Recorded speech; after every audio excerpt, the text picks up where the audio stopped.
Section 163 Vaisampayana continued, dwelling in that best of mountains. Those high-souled ones observing excellent vows felt themselves attracted to that place and diverted themselves eager to behold Arjuna, and multitudes of Gandharvas and Maharshis gladly visited those energetic ones, possessing prowess of chaste desires, and being the foremost of those endued with the truth and fortitude, and having arrived at that excellent mountain, furnished with the trees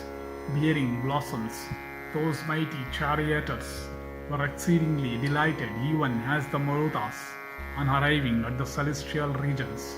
and experiencing great exhilaration. They lived there, seeing the slopes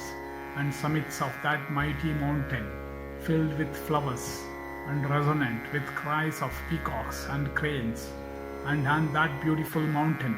they beheld lakes filled with lotuses, and having their shores covered with trees and frequented by darkness,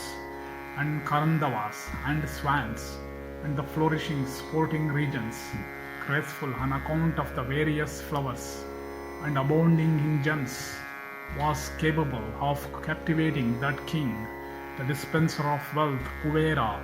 and always ranging there those foremost of ascetics, the Pandavas, were incapable of conceiving the significance of that summit,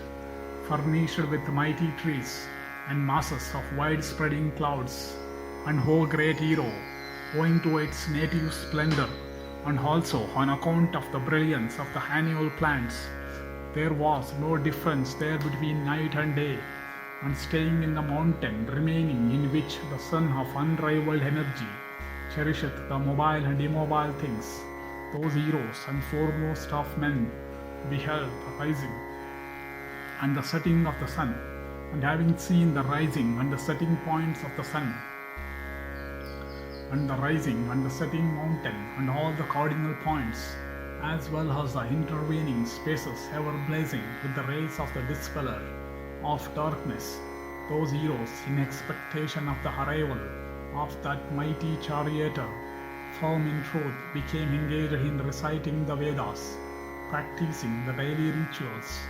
chiefly discharging the religious duties, exercising sacred vows, and abiding by the truth, and saying, "Let us even here experience delight by joining without delay Arjuna, accomplished in arms." Those highly blessed Parthas became engaged in the practice of yoga and beholding romantic woods on that mountain, as they always thought of Kiriti every day and night, appeared unto them even as a year. From that very moment, joy had taken leave of them, when, with Dhaumya's permission, the high-souled Vishnu, meeting his heir, departed for the woods. So how could they, absorbed in this contemplation, experience happiness there? They had become overwhelmed with grief ever since the moment when, at the command of his brother Yudhishthira, Vishnu, of the tread of a mad elephant, had departed from the Kamyaka forest. O Bharata, in this way, on that mountain, those descendants of Bharata passed a month with difficulty, thinking of him of the white steeds who had gone to the Vasavas, abode for learning alms, and Arjuna, having dwelt for 5 years in the abode of him of 1,000 eyes, and having from that Lord of Celestials obtained all the celestial weapons, such as those of Agni, of Varuna, of Soma, of Vayu, of Vishnu, of Indra, of Pasupati, of Brahma, of Parameshti, of Prajapati, of Yama, of Data, of Savita, of Tvashta, and of Vaisravana, and having bowed down to and gone round him of 100 sacrifices, and taken his Indra's permission, cheerfully came to the Gandhamadana. Thus ended section 163 in the Yaksha-yuddha Parva of the Vana Parva.